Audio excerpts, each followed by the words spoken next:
Hi guys! Welcome back to my channel. It's Monday today guys and ayan, medyo umaraw dito sa Cavite pero kaninang umaga sobrang lakas ng ulan dito. So anyways, for today's video guys, I will show you si Echeverria Madiba. Ayan, silang dalawa. So dyan sila nakapwesto, kukunin ko lang. So, ayan guys, ang aking dalawang Madiba. So, magkaiba yung kanilang itsura. Ito, elongated. At, ewan ko kung bakit.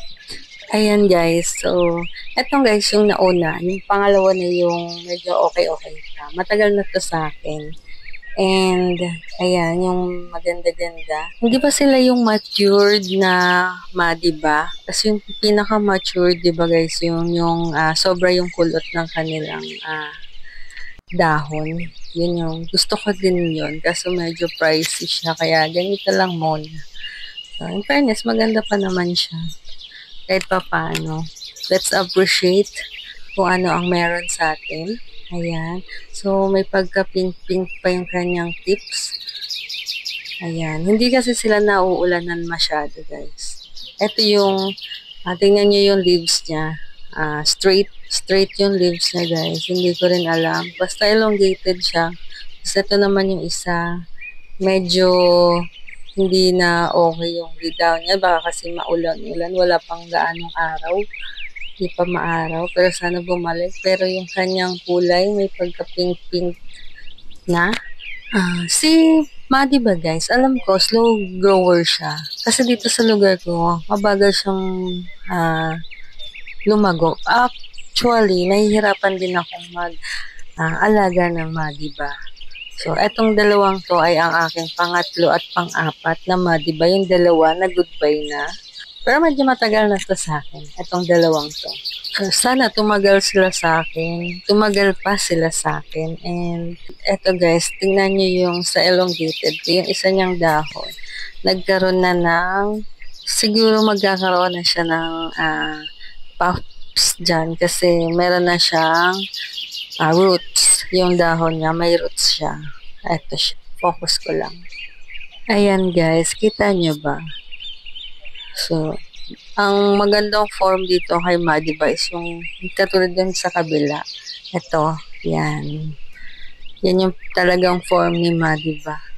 Tapos may curl-curl. Sana maging curl-curl din yung kanyang dahon. Pero alam ko, si Madiba is pag matured na, ganyan naman talaga sa unang Madiba. Ganito. Ito kasi very, very young pa siya dyan. Hindi pa siya matured na matured. Kaya ganyan pa yung kanyang itsura. Pag matured na, sana mag-matured na siya para magandang-maganda na siya tingnan. Itong kabila, hindi ko sure kung babalik pa siya dito sa katulad na ito, pero hinahayaan ko na lang. At least buhay pa silang dalawa. Diba guys? Ayan. Maganda pa rin naman siya tingnan.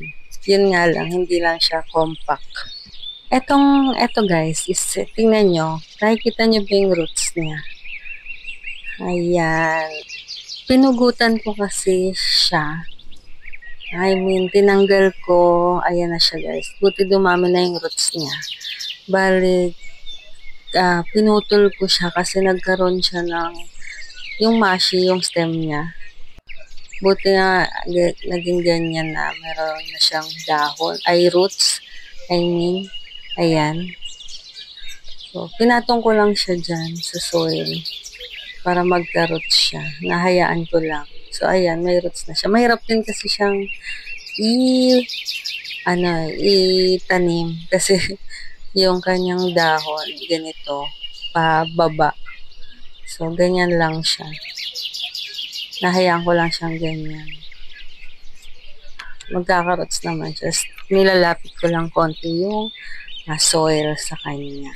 So, ito kasi guys, ano na to, malago na yung kanyang roots dyan. Madami na. Talagang elongated lang siya kasi hindi siya naarawan ng mga ilang buwan na rin yata hindi naarawan niya. So, ayan. Kaya nilagay ko na sila dun sa taas ng kung saan ko sila kinuha ngayon.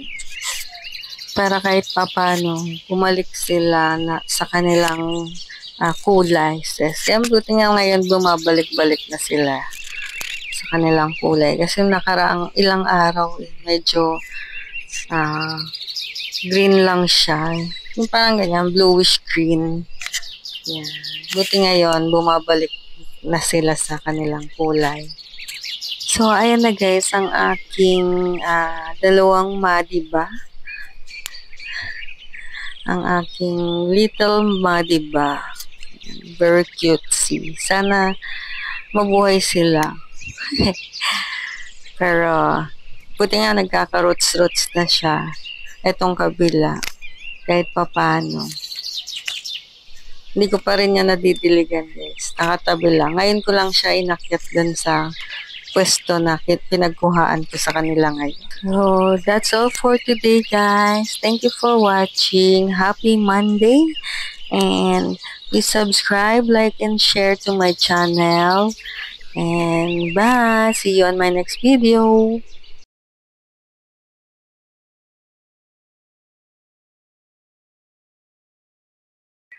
Naalagaan. Ganon. So, ayun guys.